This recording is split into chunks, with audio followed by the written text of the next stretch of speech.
Hello everybody, Zeidoktor here with Typical Manga Fan, and this episode of the Typical Manga Review will be dedicated to My Hero Academia, Chapter 97, An Earful of Mom. Earful from Mom, I'm sorry, An Earful from Mom. I don't know how you get earful of Mob, but that would be interesting to Drinking see. quirk? Who knows? Anyway, So yeah. go ahead. So basically, we kind of recap what Izuru, Deku's mom said last chapter, where she's like, "I can't really trust you to protect my son, especially with the way things are now." And then she basically explains like, "Look, he's gonna. It doesn't matter how awesome how great of a hero you are. The villains will keep attacking, and you won't be able to hold proper classes, and you can't prevent everyone from getting injuries. This hero business. Everyone's gonna get injured." Real quick, So, the next few pages on manga stream are fan art, but we get this really creepy as fuck one of Shigaraki. yeah. And so basically, Deku's mom says, "Look, I can't let my son be in this situation." Yep. And then there's a silence, and then as All Might's about to say something, Deku comes in. And he's like, "Look, all my injuries are my fault. Okay, the teachers actually have done their job in telling me not to do anything." And she's like, "That's exactly it. I can't trust the schools that don't actually follow through on their responsibility." Yeah, I mean, basically all they ever really did was like say, "You be careful," and then send them away. It's true because they telling them to be careful is not enough. They actually have to protect them, no matter the cost. That's the point of being an adult and an adult with responsibility in protecting kids. Yep, and she goes on to point out that, yeah, okay, maybe I'm probably being too overprotective here, and I'm okay with that. And I don't want to take his dream away from him. And to her credit, it's like, it's not as if there aren't other hero schools besides UA that he could go and be a hero at. So she's still not against him being a hero. She just does not want him to go to UA. And they actually do think about that, and so basically I think it was All Might remembers, Deku basically promising him, basically saying that he wanted to go to UA because All Might went to UA, yeah. Yeah. And then he thinks about it himself, and Deku runs away. Mm-hmm. All Might is actually feeling kind of guilty about it, and because he's the reason why Deku even wants to be a hero, wants to go to UA, and then to have that be taken away from him is kind of cruel. It's actually it goes back to what Eraser had said, like it's cruel to have your drink cut off in the middle before it even starts. So Deku comes back out. It's like he's actually all right with this. Like it doesn't have to be UA. And he actually has. It's actually kind of funny, yo. He actually pulls out Kota's dinky letter, the one like, "Hey, sorry for punching you in the balls." Like, someone sent this letter to me, a boy back in the training camp. He hated everything to do with heroes and quirks, etc., etc. It's like thanking him, and it's like, in that moment, that kid may be his hero, and that moment made it all worth it. Who's that guy? Who's that guy from the first Naruto arc? That little kid. I know who you mean. I cannot remember his name offhand. Okay, I didn't know him in the Naruto arc. So he's kind of like that guy. Inari? Yeah, because Inari, because he was like an asshole in Naruto, and at the end he's like, that guy's gonna become Hokage one day, that type of thing. And then he's like, no, this is all were drawn during that arc. Yeah. So what comparisons? Oh, between the kid and the whole Land of Waves arc, and this training camp arc in Hero Academia. Yeah. So go ahead. Deku's like, if it's not UA, then that's fine. I'm good. I'm gonna become a hero no matter what. And then All Might gets inspired and turns into the big muscle form. There's a little moment of silence. He's like, you're not even trying. You're no longer trying to follow my footsteps. You're being your own man. If that's the case, I have to protect you as I have to support you as your teacher. And he basically says like, I'm sorry that I got him mixed up in all this shit. Got my responsibilities mixed up. Bows down on his hands and knees, which is, as we saw in Dressrosa, is a major thing. Well, yeah, that's for someone of his stature. Yeah, I mean, obviously in Japanese with the honored culture, with high status, like older people and people with prestige, that bowing like that is a big deal. Mm-hmm. And he's like, there are steps you take, the trail you blaze. And he basically tells Izuku's mother like, Izuku is going to be a fitting successor for his legacy. That he has what it takes to become the next symbol of peace. And she's just like, wow. And as a previous symbol, this is my apology. And for taking advantage of him, neglecting his education, I apologize for that. And then he switches back to normal self. Like, and as a teacher at UA, this is my appeal. I do like real quick how he actually changes between one and the other. Like surprised he hasn't spat. Yeah, I'm surprised he hasn't spat up blood yet. Yeah. I think I remember seeing a post saying like Deku's like, "Mom, go get the mop. We're gonna need it." But that would have been a mood killer. Yeah, and he talks about how like, look, yeah, he's not gonna walk on an easy path, but that is exactly why I would not allow him to walk the same path. You know, I want to be by his side, helping him basically, and that as things stands, yeah, UA it's not very secure. We can't change that, but we heroes are doing everything we can to do so, to change it. But rather than looking at how things are, let's look at how things will be. So please would you allow me to give everything I can to young Izuku? Even if it costs me my life, I will protect and nurture him. And the force of this promise is like just knocks her off her feet.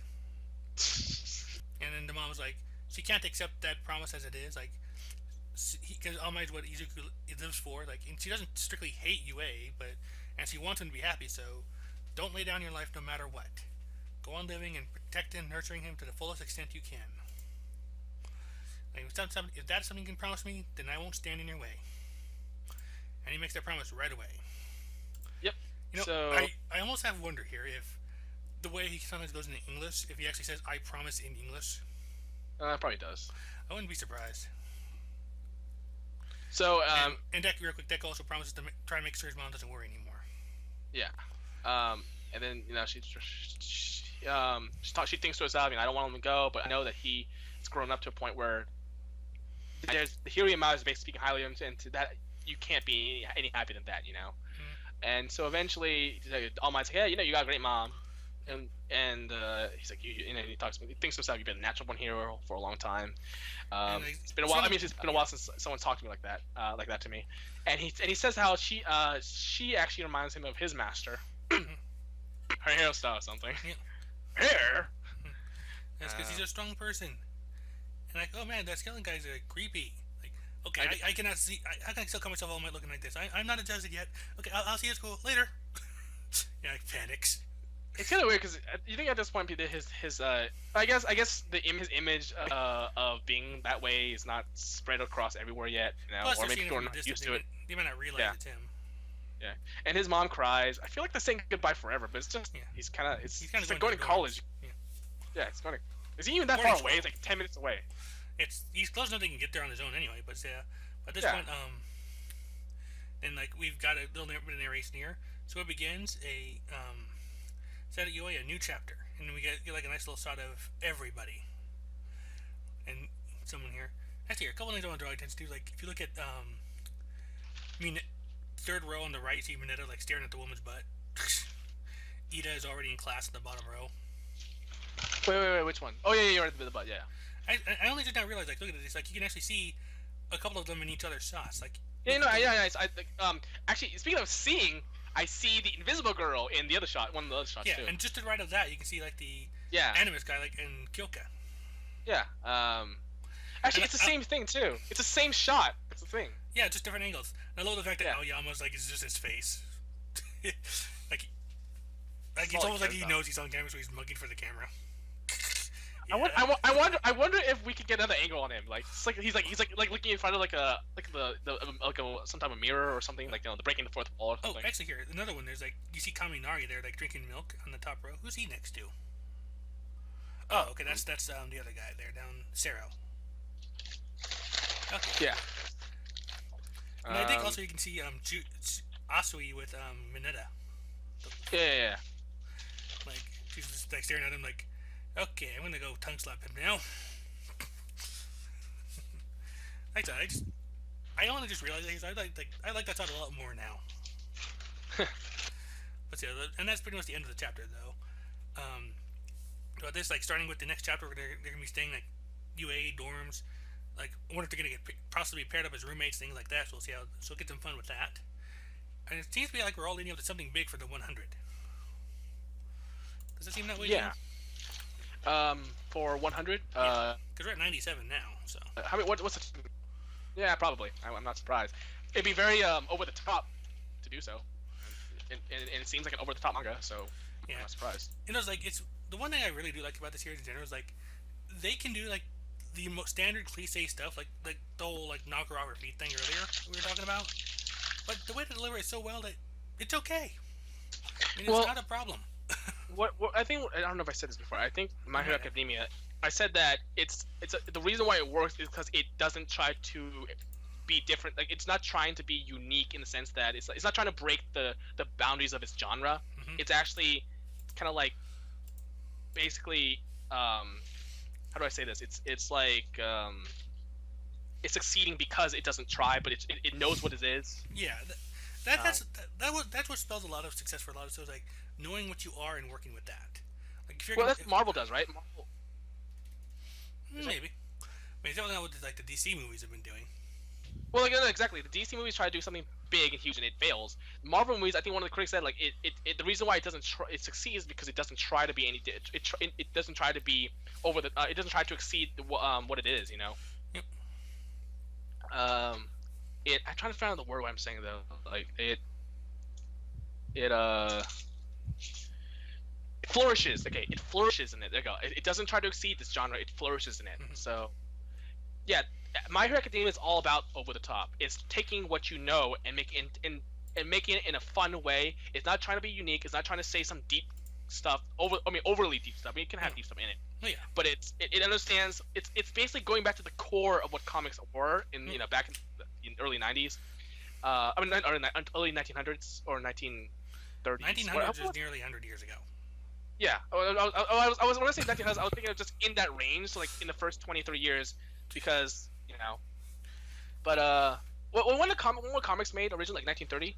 Well, 30s I think is like when I think Batman was around in the 40s. I want to say. Okay, so yeah, it might have been a little bit before that.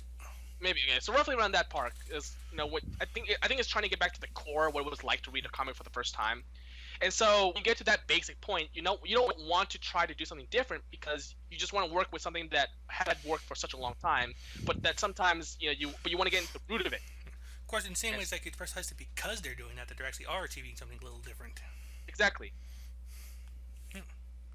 Say, this was a good chapter. This was a good chapter. I think this is my favorite chapter of the week here. Well, I mean, it's not like it had much competition, to be honest. Fair enough, but at the same time, I mean, it's still a good chapter on its own merit, even then.